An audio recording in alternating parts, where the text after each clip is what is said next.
कौन है? कौन है वहां? कौन है यहाँ पर? सामने क्यों नहीं आते?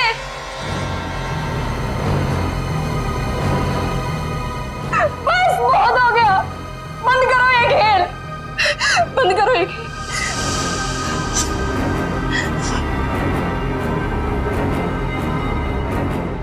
सो भी तो नहीं सकती, अगर सो गई शायद फिर कभी नींद से उठ ही ना पाऊं। जूही, श्रुति तुमसे कितनी बार कहा कि दरवाजा खटखटा के अंदर आया करो। ओ हेलो मैडम, ये गर्ल्स हॉस्टल है, किसी ऑफिस की बॉस का केबिन नहीं है। तुम नहीं समझोगी। जूही, क्या हुआ तुम्हें? इतनी चिड़चिड़ी और उखड़ी उखड़ी क्यों लग रही हो? जो इंसान 4 दिन से सोया नहीं हो ना, उसका बर्ताव ऐसे ही होगा ना। सोती क्यों नहीं? मैंने कहा था ना तुमसे, वो सिर्फ और सिर्फ सपने हैं, उनका कोई मतलब नहीं है। श्रुति, सिर्फ सपना नहीं है वो, जो मेरे ऊपर बीत रही है वो तेरे पर बीत रही होती तब तुझे मेरी तकलीफ पता चलती। मैं तेरी तकलीफ समझ रही हूँ जूही, लेकिन तू मेरी बात नहीं समझ रही है। जैसा तू सोच रही है वैसा कुछ भी नहीं है। नहीं, चल अच्छा, अब थोड़ी देर आराम कर। चल श्रुति ने अब तो गहरी नींद में सो जा। मेरी बात मान जूही, सो जा थोड़ी देर। मैं नहीं सोऊंगी श्रुति। सो जा जूही, तुझे मुझ पे भरोसा है कि नहीं, है ना? तू अभी आराम से सो जा, मैं तेरे कमरे के बाहर ही हूँ। वो सपने फिर आएंगे श्रुति। नहीं आएंगे। Good night. साल भर पढ़ाई करते तो आज नौबत तो ना आती। मुझे बहुत डर लग रहा है यार, कुछ भी तो कंप्लीट नहीं हुआ है। मैं तो श्रुति से न... श्रुति, पता है मैं तुझे ही ढूंढ रही थी। मुझे तेरे नोट्स देना यार, वरना पता नहीं एग्जाम्स में क्या होगा। मुझे बहुत डर लग रहा है यार, मेरे भी नोट्स अधूरे हैं। अच्छा ऐसा करते हैं कि कल लाइब्रेरी जाके इकट्ठा नोट्स बना लेते हैं। तुम दोनों टेंशन क्यों ले रहे हो? अरे गर्ल्स, क्या हो रहा है? एग्जाम शुरू होने वाले हैं। चलो सब अपने अपने कमरे में जाओ और जाकर पढ़ाई करो, बहुत रात हो गई है। Yes madam.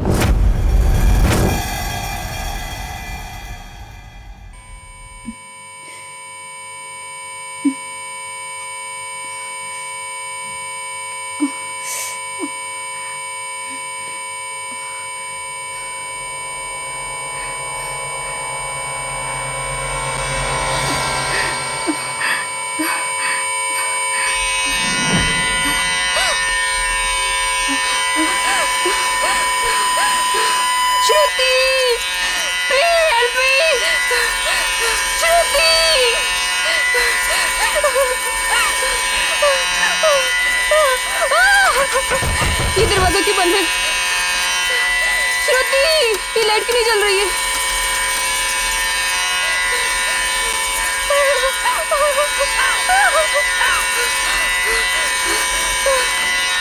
ये खिड़की क्यों जाम है? बंद करो ये आवाज, मेरे कान के पट्टे फट जाएंगे।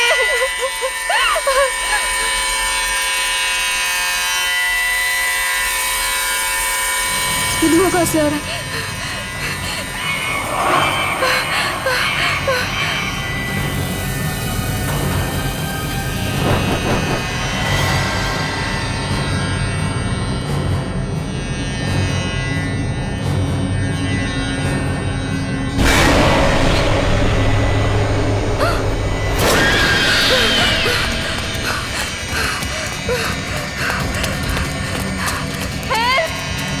कोई बचाओ मुझे!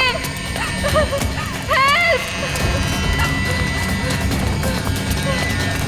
कोई है? बचाओ! Please help me! कोई है? कोई बचाओ मुझे! मत मारो मुझे! मत मारो! मत मारो मुझे! मत मारो!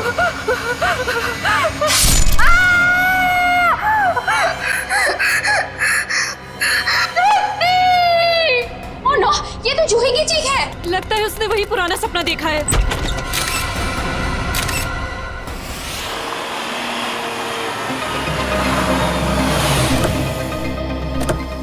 आशिया, क्या पता चला? सर, मरने वाली का नाम जूही है। वैसे भोपाल से है, मगर यहाँ MBA की पढ़ाई के लिए आई थी। सर, लगता है जब वो सो रही थी उस वक्त किसी ने चाकू मार के उसका खून रोक दिया। श्रेया, जूही का कमरा कहाँ है? सर ऊपर। सर एक और बात, जब उसका खून हुआ उस वक्त उसके कमरे में और कोई भी नहीं। ऐसा कैसे हो सकता है श्रेया? कोई ना कोई तो होना चाहिए। ऐसा जरूरी नहीं है सर, इस तरह की मौतों में कई बार आत्माओं का हाथ होता है। प्लीज, एसीपी सर मुझे पहले ही बता चुके हैं आपकी इन कहानियों के बारे में। बेहतर होगा कि इन मर्डर केसेस के साथ ये आत्माओं की कहानियां ना जोड़ें। प्लीज, समझ गए? यही कमरा है? Yes sir. आइए। एक्सक्यूज मी, प्लीज एक सेकंड, एक्सक्यूज मी।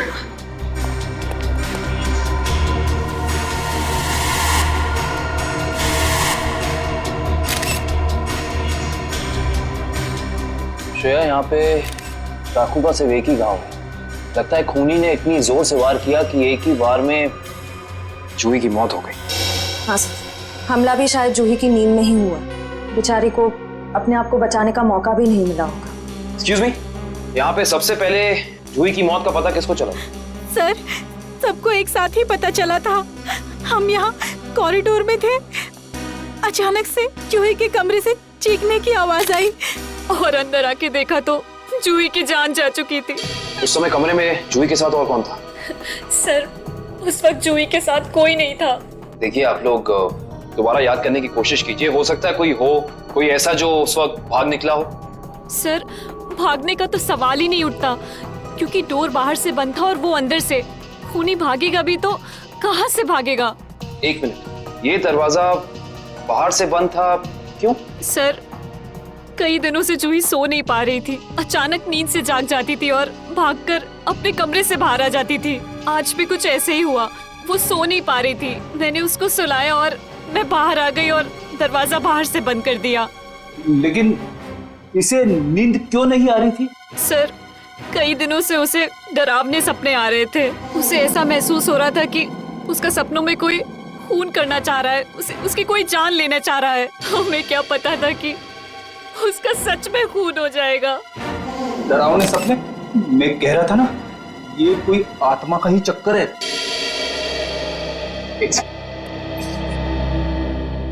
आपको कितनी बार बताया है कि आत्माओं की बातें सबके सामने मत किया करिए।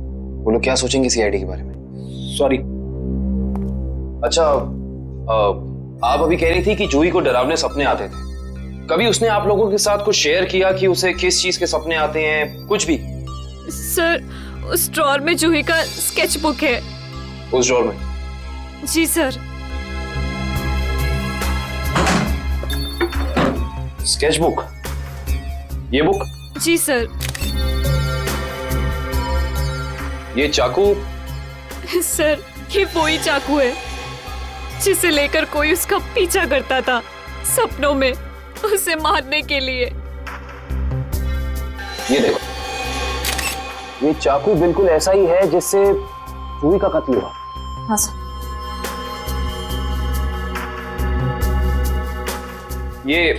ये सारी ड्राइंग्स जो हैं इस बुक में, ये क्या जूही अपने सपने में देखती थी? जी सर।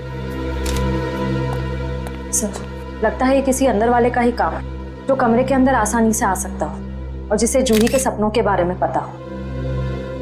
क्या तुम्हारे अलावा और कोई ये स्केचबुक के बारे में जानता था? कोई नहीं। खूनी अगर इस दरवाजे से अंदर नहीं आया तो फिर इस कमरे में आया कहां से? इस बालकनी से। लेकिन बालकनी का दरवाजा तो अंदर से बंद है। अगर खूनी खून करके बालकनी से भागा है तो फिर ये दरवाजा अंदर से बंद कैसे? बालकनी का दरवाजा बंद, कमरे का भी दरवाजा बंद। कहीं जूही की आग? ये खूनी यहाँ आया कहां से, ये अभी पता चल जाएगा।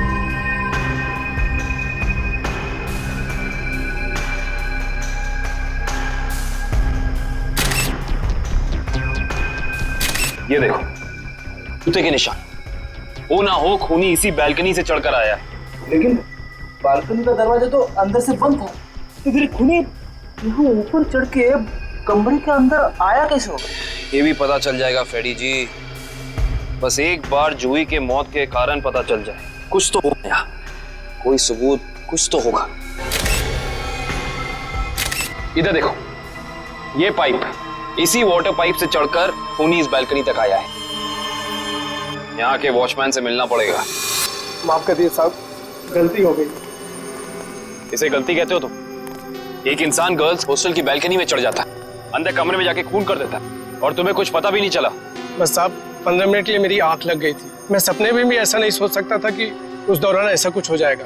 तुम्हारी 15 मिनट की लापरवाही की वजह से एक लड़की की जान चली गई, उसकी जिंदगी लौटा सकते हो तुम?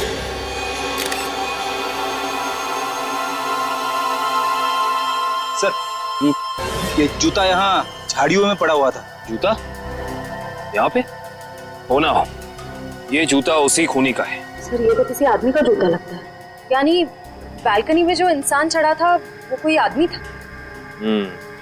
सुनो, ये जूते को पहचानते हो? नहीं साहब। दोबारा याद करके बताओ, सही से याद करो। कोई इंसान यहाँ आया था जिसने ये लाल जूता पहना था? मैंने नहीं देखा, शायद अंजलि मैडम ने देखा हो, वो हमेशा रिसेप्शन पे बैठती है। ये अंजलि मैडम को बुलाओ, जाओ। जी सर। अगर ये जूता यहाँ है तो कुछ और भी जरूर होगा, ढूंढते हैं।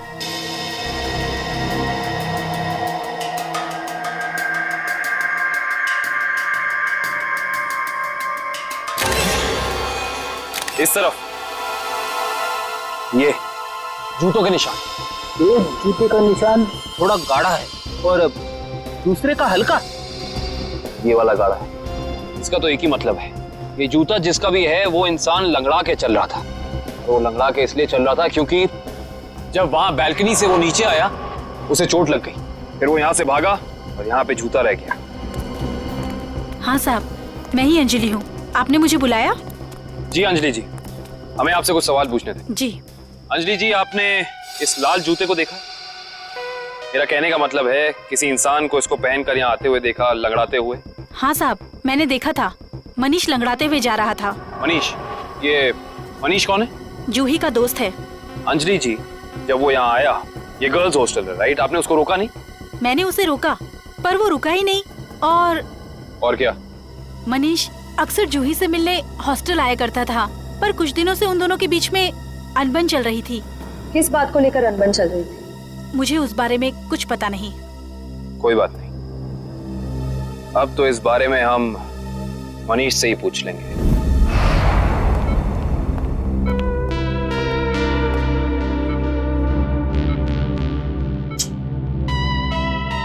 मनीष, कैसे हो यार? मैं ठीक हूँ, पर आप लोग कौन हैं? तुम्हारे शुभचिंतक हैं, सीआईडी वाले। सीआईडी? क्या बात है? क्या मेरी जान को किसी से खतरा है क्या? सुना आपने? खुद एक बेचारी लड़की को मार के खटिया पे लेटा पड़ा है और पूछ रहा है कि मेरी जान को कोई खतरा तो नहीं है। ये क्या कह रहे हैं आप? मैंने किसी की जान नहीं ली। मनीष, ये पाँव में चोट कैसे लगी तुम्हें? वो मैं सड़क पार कर रहा था तो एक बाइक वाले ने टक्कर मार दी मुझे। सड़क पार कर रहा था बेचारा, टक्कर मार दी? वैसे ये हादसा हुआ कहाँ? MI रोड पे, जीपीओ के सामने। जीपीओ के सामने? तभी तो। वैसे अगर ऐसा था तो ये लाल रंग का जूता जो तुम्हारा है, हमें पता है जीपीओ के सामने मिलना चाहिए था। पर कमाल की बात देखो, ये जूता हमें स्वर्णिमा गर्ल्स हॉस्टल के बाहर मिला। कैसे? मेरा जूता वहां कैसे पहुंचा?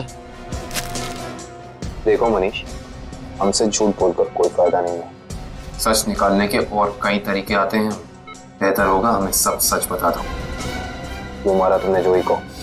क्या जूही की मौत हो गई? खून हो गया उसका। क्यों गए थे तुम वहां? देखिए, मैं जूही के बालकनी में गया जरूर था, लेकिन मैंने जूही को नहीं मारा। इतनी रात को तुम वहाँ क्या करने गए थे मनीष? मुझे उससे बात करनी थी। ऐसी कौन सी बात थी जो तुम दिन के उजाले में नहीं कर सकते थे, जिसके लिए तुम्हें रात के अंधेरे का सहारा उठाकर चोरों की तरह पाइप से चढ़कर उसकी बैल्कनी तक जाना पड़ा? मैं उससे माफी मांगना चाहता था। दरअसल मैंने उसके दोस्ती को प्यार समझने की गलती की थी, लेकिन जब मैं वहां पहुंचा तो मैंने देखा कि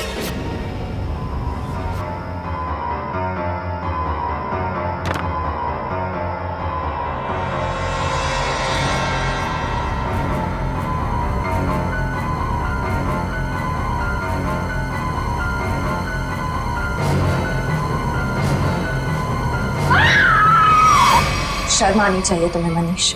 उसकी मदद करने की बजाय तुम वहां से भाग गए। यही है तुम्हारा प्यार? अगर किसी ने वहां मुझे देख लिया होता तो इल्जाम तो मुझे पर आता ना। देख तो तुम्हें लिया ही था। अंजलि जी ने तुम्हें रोकने की कोशिश भी की पर तुम रुके नहीं। ये सब छोड़ो, हमें ये बताओ कि जब तुम वहां थे तो उस वक्त कमरे में और कौन था? मैंने वहां किसी को नहीं देखा। हेलो, क्या? एक और कौन? कहां पे?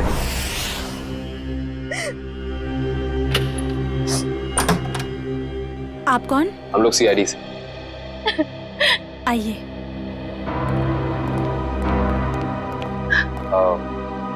आप कल्कि जी हैं ना? जी सर, मैंने ही आपको फोन किया था।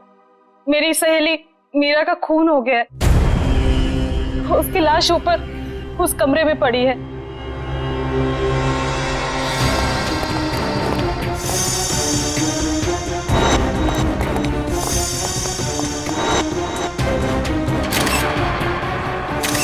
श्रेया, ये चाकू तो बिल्कुल वैसा ही लग रहा है जैसा जूही की मौत में यूज हुआ था। हाँ सर, लगता है किसी सीरियल किलर का काम है। सीरियल किलर का भी हो सकता है और किसी ऐसे इंसान का भी जो दोनों जूही और मीरा को जानता है। वो यहाँ आया और उसने मीरा की जान भी इसकी नींद में ले ली। मतलब दो खून हूबहू एक ही तरीके से। सर, हाँ, लाश की हालत को देखकर लगता है कि इसकी मौत को 3-4 घंटे हो चुके हैं। 3-4 घंटे? लेकिन श्रेया, जूही की मौत को भी तो 3-4 घंटे ही हुए हैं। एक खूनी एक ही वक्त पे दो जगह पे कैसे हो सकता है? मैं तो कह रहा हूँ जरूर ये किसी आत्मा का ही चक्कर है। रेडी प्लीज, ये किसी आत्मा का चक्कर नहीं है। ये उस खूनी के किसी साथी या रिश्तेदार का चक्कर भी हो सकता है। लगता है इस जुर्म में एक से ज्यादा लोग शामिल हैं। लेकिन कैसे? कैसे हो सकता है? इस कमरे की सारी खिड़कियां, सारे दरवाजे अंदर से बंद हैं। और यहाँ पे कोई बालकनी भी नहीं है उस हॉस्टल की तरफ। तो फिर वो खूनी इस कमरे में आया कैसे? इस कमरे की तलाशी लो, कोई ना कोई सुराग जरूर मिलेगा। श्रेया, इसकी फोटो एल्बम और फोन डायरीज चेक करो। हो सकता है जूही और मीरा के बीच में कोई ना कोई कनेक्शन मिल जाए हमें। सर, रेडी, एम्बुलेंस को फोन करो बॉडी ले जाने के लिए। मुझे नीचे इसकी दोस्त से कुछ सवाल पूछने हैं।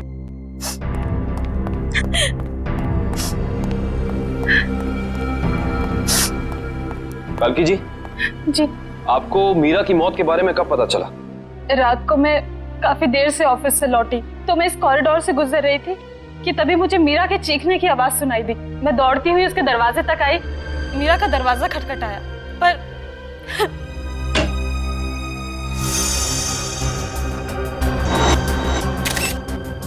फिर क्या हुआ? मेरा मतलब जब आप यहाँ आई तो ये दरवाजा खुला था कि बंद था? दरवाजा बंद था तो मुझे वॉचमैन को बुला के दरवाजा खुलवाना पड़ा। कल्कि जी, जब आप यहाँ पे आई तो आपको यहाँ इस घर में कोई भी निकलते हुए यहाँ से दिखा, भागते हुए दिखा? नहीं।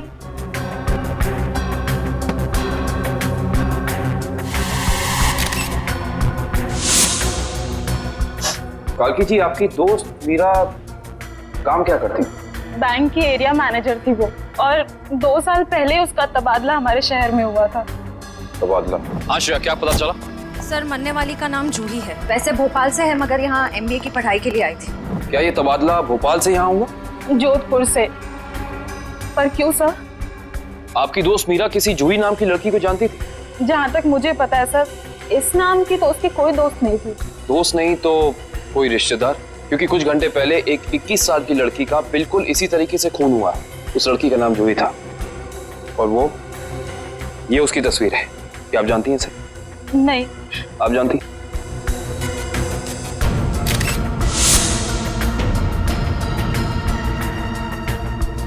ये क्या हो रहा है हमारे शहर में?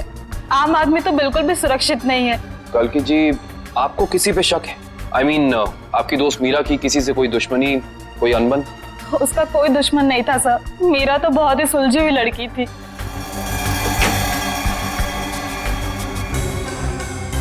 अच्छा, ये तस्वीर देखिए। इस आदमी का नाम मनीष है। क्या आप इसे जानती हैं? नहीं सर। सर, आशा, मैंने मीरा के सारी डायरीज, सारे एल्बम्स चेक किए। मीरा और जूही के बीच कोई कनेक्शन नहीं है, कोई संबंध नहीं है। कोई ना कोई संबंध तो जरूर है, वरना ये खूनी सिर्फ इन्हीं दोनों लड़कियों को निशाना क्यों बनाएगा? कुछ तो है जो हमें समझ नहीं आ रहा है। कल्कि जी, क्या कुछ दिनों से मीरा किसी बात को लेकर परेशान थी? हाँ सर, कुछ दिनों से उसे डरावने सपने आ रहे थे। डरावने सपने? मीरा को भी डरावने सपने आ रहे थे? हाँ सर, बस कहती रहती थी कि उसका कोई खून करना चाहता है।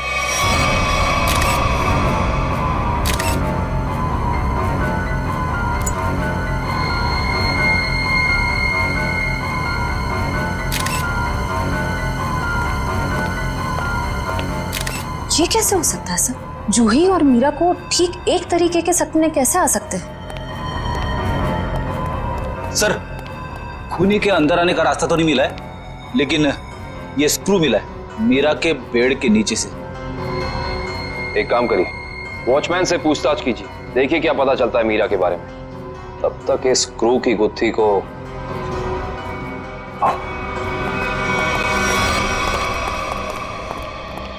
करण, रेडी को ये स्क्रू कहाँ मिला था? सर वहां उधर।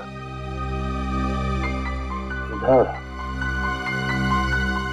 ये स्क्रू हाँ आया कैसे होगा? हाँ ले आओ, संभाल के। इश्ता, श्रेया,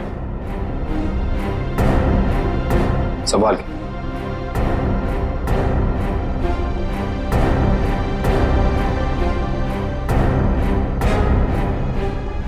इश्ता,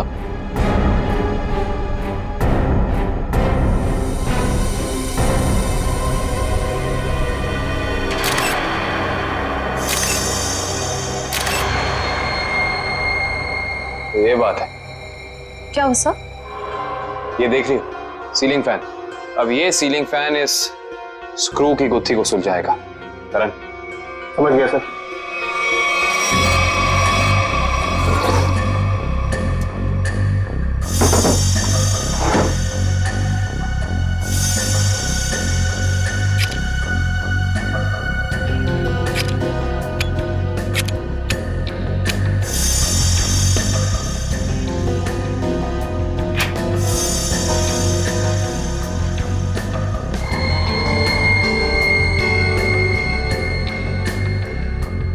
फैन को उल्टा करो।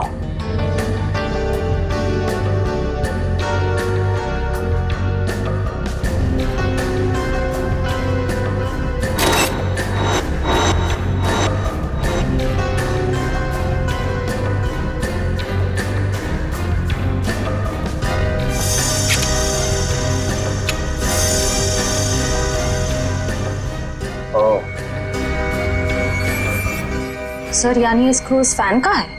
हाँ श्रेया, किसी ने इस फैन के साथ छेड़खानी की है, अभी पता चल जाएगा।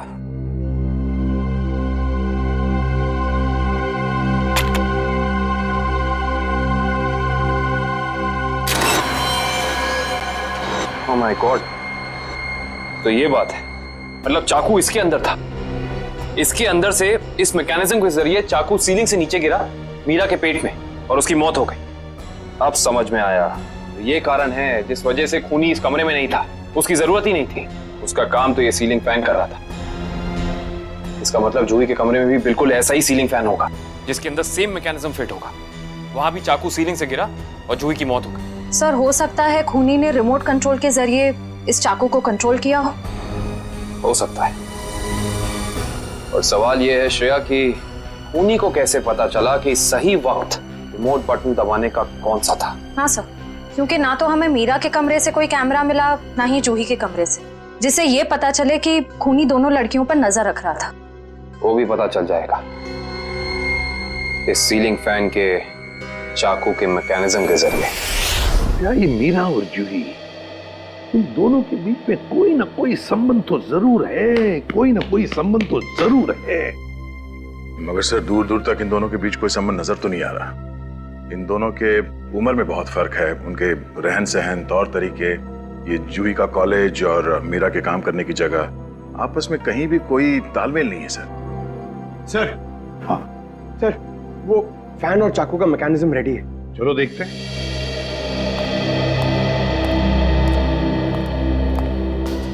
पंकज, रिमोट ऑन करो।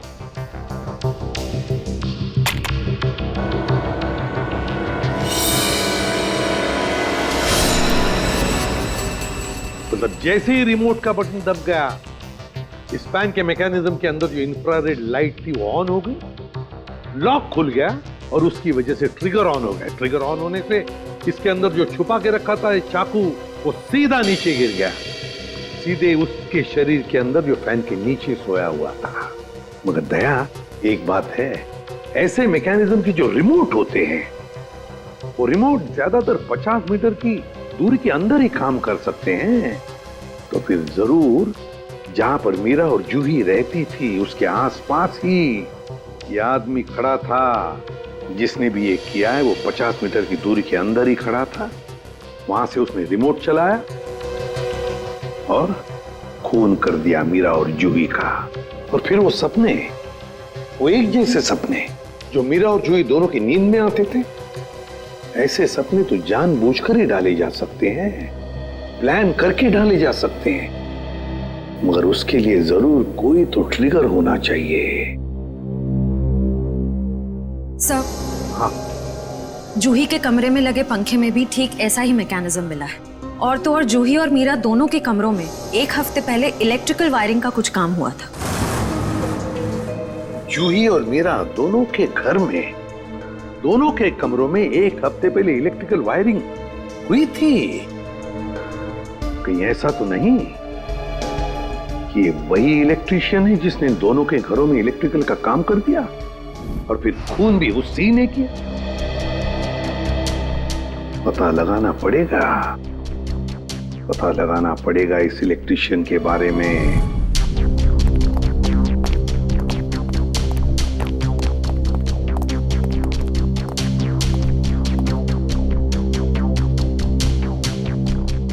ना ही मीरा के मोबाइल पे कोई अलार्म था और ना ही जूही के मोबाइल पे। फिर दोनों को एक ही वक्त एक जैसे सपने कैसे आ सकते हैं? इसका मतलब सपने ट्रिगर करने वाला मैकेनिज्म यहीं कहीं है। सर, ये देखिए, इस पे अलार्म है, लेकिन सुबह 6 बजे का। 6 बजे का? पर मीरा की मौत तो 3 बजे हुई थी, तो सपने शुरू करने का ट्रिगर लगभग 1 या 1.5 के बीच का होना चाहिए। यह भी तो हो सकता है कि किसी ने मीरा को सम्मोहित कर दिया। ऐसा नहीं हो सकता फ्रेडी, क्योंकि अगर ऐसा होता तो मीरा के दिन भर का हाव भाव, चाल चलन सब प्रभावित होता। पर ऐसा नहीं हुआ। नहीं, कुछ है यहाँ जो हम अभी तक देख नहीं पा रहे। ढूंढो, यही है।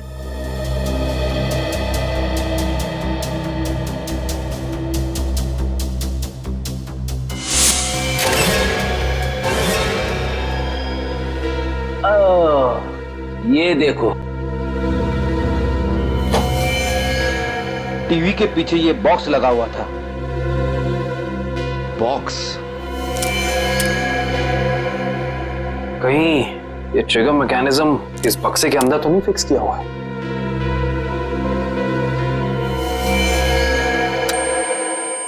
अरे अलार्म बंद करो, ये आवाज मेरे कान के पर्दे फट रही है। सर, कौन सी आवाज? यहाँ कोई अलार्म नहीं बज रहा है। अरे इतने जोर से बज रहा है, सुनाई नहीं दे रहा है। बंद करो। हाँ, बज तो रहा है, लेकिन बहुत धीमी आवाज में। बंद करो, बंद करो। बंद हो गया। Thank you. इतना भद्दा अलार्म मैंने जिंदगी में नहीं सुना। सोने वाला उठेगा नहीं, हार्ट अटैक से सीधे ऊपर चला जाएगा। मगर सर, अलार्म की आवाज सिर्फ आपको कैसे सुनाई दी? हो सकता है श्रेया, क्योंकि ये लो फ्रीक्वेंसी अलार्म है। श्रेया, ये सिर्फ उन लोगों को सुनाई देता है जिनकी साउंड टॉलरेंस और सुनने की शक्ति इसकी ध्वनि से मेल खाती हो। यानी फ्रेडी सर की तरह जूही और मीरा भी इस अलार्म की आवाज को सुन सकती थी। वो ये बात नहीं जानता था। उसने इस ध्वनि का इस्तेमाल सिर्फ उनके दिमाग को कंडीशन करने के लिए किया, ट्यून करने के लिए, ताकि उन्हें वो डरावने सपने दिखा सके। लेकिन डरावने सपनों का कोई संबंध ही नहीं था इस मौत से। अगर वो चाहता तो बिना सपनों के भी मार सकता था उन्हें। मार सकता था, पर शायद वो ऐसा चाहता नहीं था। खूनी अपने शिकार के साथ खेलना चाहता था, तड़पाना चाहता था, फिर उनकी नींद में उन्हें एक गहरी मौत देना चाहता था। इंटरेस्टिंग। करण सर, कल की को बुला के लाइए। जी। को ये देखो।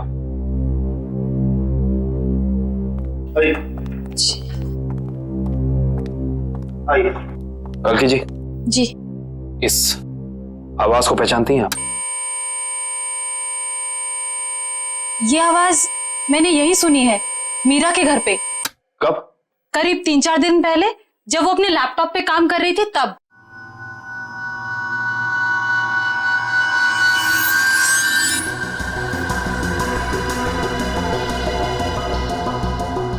आपको मीरा के लैपटॉप का पासवर्ड पता है? नहीं सर। हमें कंप्यूटर एक्सपर्ट से इसका पासवर्ड ब्रेक कराना होगा, लेकिन मुझे लगता है कि हमारे सारे सवालों के जवाब इसी लैपटॉप के अंदर है, इसके अंदर।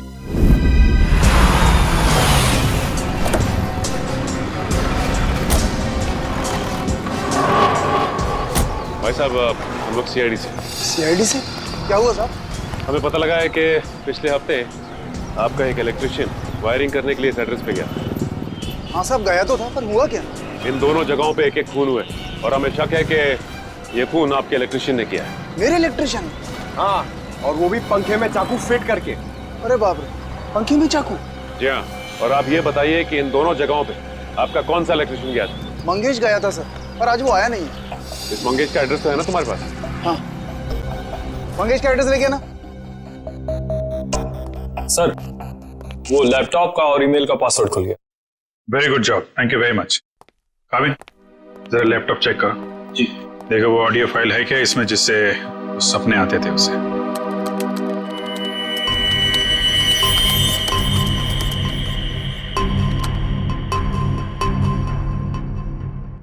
सर, इस कंप्यूटर में कोई ऑडियो फाइल नहीं है। हाँ, लेकिन मीरा के ईमेल अकाउंट में एक वीडियो फाइल दिख रही है। Video file? खोलो खोलो इसे जरा।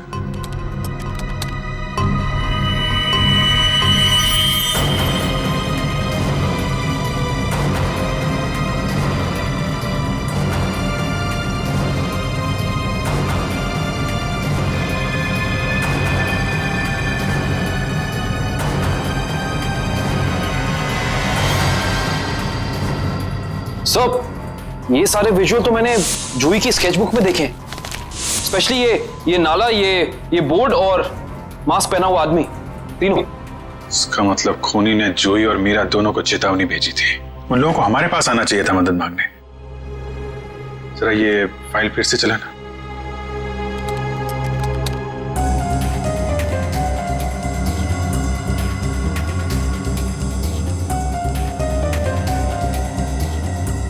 Pause pause pause. Banjara road, जो शहर के पश्चिमी हिस्से में है ना? Yes sir. मतलब जो कुछ हुआ है बंजारा रोड पे ही हुआ है। क्या? ठीक है, ओके। सर, उस इलेक्ट्रिशियन मंगेश का जो पता मिला था वो नकली है सर। कोई बात नहीं, स्केच बनवाओ उसका और अपने डेटाबेस में चेक करो। बंजारा रोड, वहां जाके देखना पड़ेगा। सब लोग बाहर ध्यान रखना।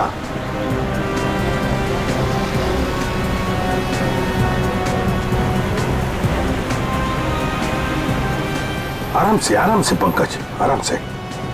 एक मिनट।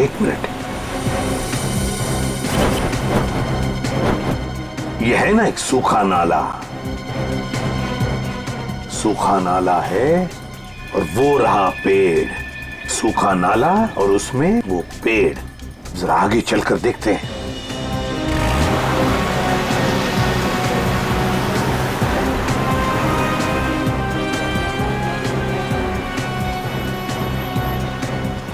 एक मिनट पंकज, एक मिनट। बंजारा रोड मतलब हम सही रास्ते पे हैं। सर वो देखिए, वो पुराना घर जो हमें वीडियो में दिखा था। चलो आगे देखते हैं। अगर खूनी इस जगह का वीडियो बना के मीरा और जूही को भेज क्यों रहा था? हाँ, शायद उन दोनों को अपने अतीत का याद दिलाने के लिए। मगर सर, मैंने पता किया सर, इस बंजारा रोड पे आज तक एक क्राइम नहीं हुआ है। यहाँ तक कि पुलिस ने एक चालान तक नहीं काटा है। सर, वो रही बिल्डिंग। हाँ, वो क्या, रॉयल मून होटल। ले लो ना।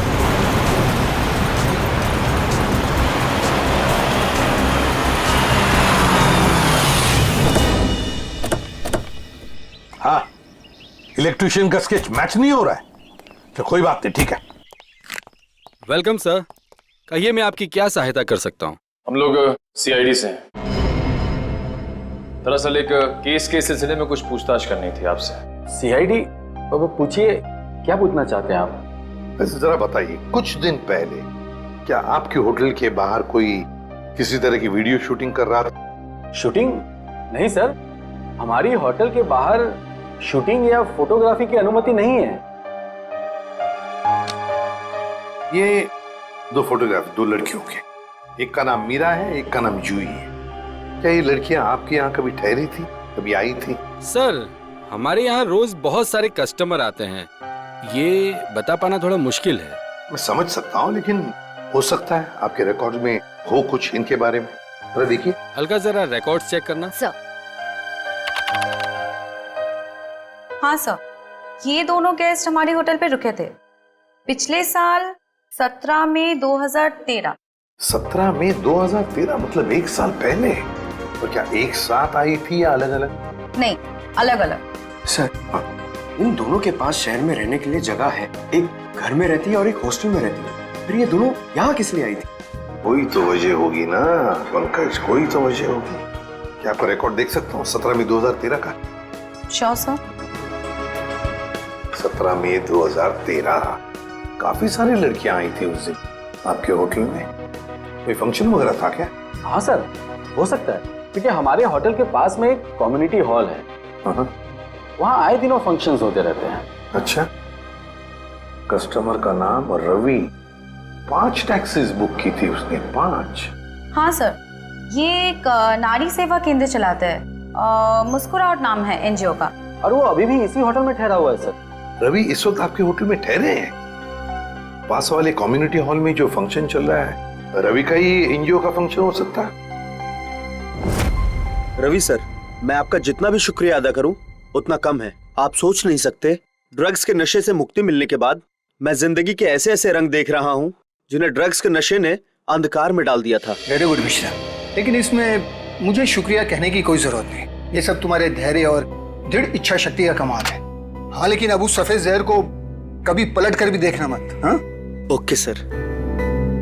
माफ कीजिएगा रवि जी, आपको मैं इंटरप्ट कर रहा हूँ, लेकिन ये जरूर कहूंगा कि आप बहुत ही अच्छा काम करते हैं, बहुत ही पुण्य का काम करते हैं हमारे देश के नौजवानों को ड्रग्स में से बाहर निकाल कर। सर, आप एसीपी प्रद्युम्न है ना सर? जी हाँ, मैं एसीपी प्रद्युम्न। सर, हमने बहुत किस्से पढ़े हैं सर आपके बारे में, और तभी से आपसे मिलना चाहता था सर, लेकिन अब आप सर बैठे क्यों हैं सर, प्लीज? सर, क्या लेंगे सर आप? चाय, कॉफी, कुछ? एक ठंडा लेमन आइस टी। जी, ठंडा लेमन आइस टी तो नहीं मिलेगी, साधारण चाय चलेगी। रवि जी, हमें कुछ नहीं चाहिए, कुछ नहीं चाहिए, थैंक यू वेरी मच। बस एक जरूरी काम है आपके पास। 2 लड़कियों के बारे में हम कुछ इंफॉर्मेशन चाहते हैं। अब कौन सी 2 लड़कियां सर? ये जूही और ये मीरा, क्या आप बता सकते हैं कि पिछले साल ये दोनों आपके इस एनजीओ में आई थी? जूही और मीरा? हाँ सर, ये सर आई थी दोनों यहाँ पर। एक्चुअली सर, इन्हें भी ड्रग्स के नशे की बुरी लत पड़ गई थी सर, इसलिए ये दोनों आई थी यहाँ हमारा सेमिनार अटेंड करने के लिए। लेकिन सर, इस बात को तो करीब 1 साल हो गया है। अब इनके बारे में पूछताछ। इन दोनों लड़कियों का खून हुआ है। क्या खून हो गया? लेकिन सर, कैसे, किसने किया सर? बस वही पता लगाना है, इसलिए हम चाहते हैं कि अगर आपको इन दोनों के बारे में कोई खास बात मालूम हो, कोई यादें हों आपके पास इनके बारे में, तो मदद हो जाएगी हमारी तहकीकात करने में। कोई खास बात इस वक्त तो याद। हाँ सर, याद आया सर, एक लड़की थी मोनिका, इन दोनों को उसकी चिंता बहुत सताती रहती थी सर। मोनिका? जी। क्या वो भी यहाँ आपके ड्रग रिहैबिलिटेशन सेंटर में आई थी? आई तो थी सर यहाँ पर, लेकिन वो ड्रग्स के खिलाफ अपनी लड़ाई जीत नहीं पाई सर। दरअसल सर, 1 साल पहले अपनी बिल्डिंग की छत से कूदकर उसने आत्महत्या कर ली थी सर, ड्रग के नशे में। मोनिका ने आत्महत्या कर ली? जी सर। उसका पता तो होगा ना आपके पास? जी सर, मोनिका का एक ही सगा भाई है, अमित। मोनिका की मौत के बाद सारी प्रॉपर्टी, सारी जायदाद उसी के नाम हो गई। तो क्या मोनिका के भाई ने प्रॉपर्टी के लिए अपनी बहन का खून किया? ये भी तो हो सकता है कि मोनिका ने आत्महत्या की हो। मैंने कहा ना, काम हो जाएगा। जी कहिए। आपका नाम अमित है? जी हाँ, मगर आप लोग? सीआईडी। मोनिका के बारे में कुछ सवाल करने थे आपसे। ओह, 1 साल हो गए मेरी बहन को मरे हुए। लेकिन अब भी कोई ना कोई आकर मेरे पुराने जख्म को रहता रहता है। पूछिए, क्या पूछना है आपको? देखिए अमित जी, हम आपका दुख समझ सकते हैं, मगर क्या करें, दो खून हुए, इसलिए आपकी बहन के बारे में कुछ सवाल करने आए हम लोग। दो खून? मगर किसके? जूही और मीरा का। ये दोनों आपकी बहन मोनिका के दोस्त थे ना? हाँ, बदकिस्मती से ये मेरी बहन के दोस्त। बदकिस्मती से? क्यों? वैसे तो मीरा और जूही तुम्हारी बहन की बहुत फिक्र करते थे। अगर सच में उन्हें मेरी बहन की फिक्र होती तो वो फिर से उसे ड्रग्स की खाई में ना धकेलते। क्या वो दोनों फिर से मोनिका को ड्रग्स की लत लगाना चाहते थे? हालांकि वो दोनों खुद ड्रग्स से छुटकारा पाना चाहते थे। मुझे नहीं पता कि वो आदत से छुटकारा पाने आए थे या दोबारा ड्रग एडिक्ट्स को बढ़ावा देने, लेकिन इस काम में एक और भी था उनके साथ। हाँ, विशाल। विशाल? ये विशाल कौन? विशाल जूही और मीरा को ड्रग्स देता था और ये बात मोनिका जान गई थी। लेकिन जब लोगों को पता चला कि मोनिका को उनका राज पता है तो उन्होंने उसे फंसाने के लिए उसके बैग में ड्रग्स डाल दी। वो पकड़ी गई, उसके ऊपर पुलिस केस भी हुआ। वो ये सदमा बर्दाश्त नहीं कर सकी और उसने आत्महत्या कर ली। सर, कोई तो है जो मोनिका की मौत का बदला ले रहा है। जूही और मीरा पहले ही मर चुकी हैं। अब अगला नंबर शायद विशाल का। अमित, कल रात तुम कहाँ थे? आप मुझ पे शक कर रहे हैं? क्या करें, शक करने की आदत जो है हमें। और फिर तुम तो अपनी बहन के सबसे करीबी हो ना। मुझसे ज्यादा करीबी तो उसका मंगेतर था, रणविजय। दोनों ने जन्मों जन्मों तक साथ रहने की कस्में खा रखी थी। रणविजय? ये रणविजय यही है ना? हाँ, यही तो है वो। लेकिन रणविजय का स्केच आपके पास कैसे? हो सकता है मीरा, जूही और मोनिका की मौत का राज रणविजय जानता हो। Thank you Ranvijay. सब हो रहा विशाल का घर। विशाल की जान को खतरा हो सकता है।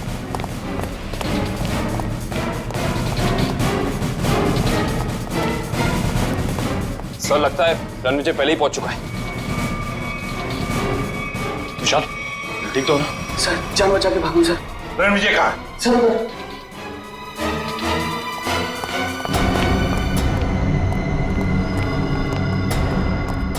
यहाँ तो कोई भी नहीं है। सर, शायद यहाँ से भागा होगा।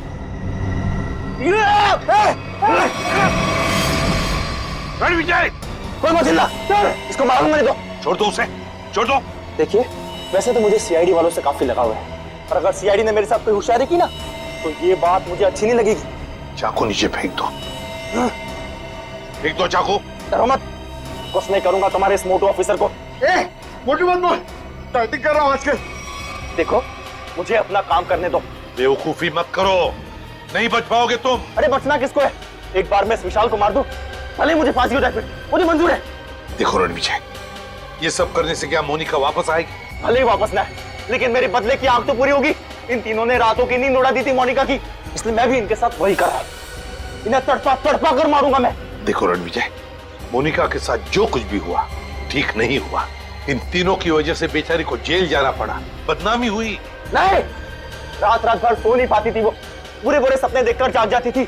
ये विशाल ने मोनिका का बंजारा रोड पे पीछा किया था उसे मार डालने के लिए, इसलिए मैंने भी इन्हें पहले बुरे बुरे सपने दिखाए और अब मैं इन्हें मौत की नींद सुला रहा हूं। रणविजय, ये तुम क्या करने जा रहे हो? विशाल को उसके किए की सजा कानून देगा।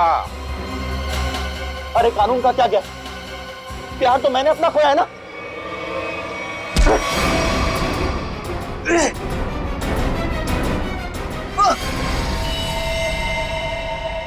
रणविजय, विशाल को तो उसके किए की सजा मिलेगी ही मिलेगी, मगर तुमने बदले की आग में दो खून किए, दो। तुम्हें तो शायद फांसी ही होगी, फांसी। For more updates, subscribe to our channel, click the show links and enjoy watching the videos.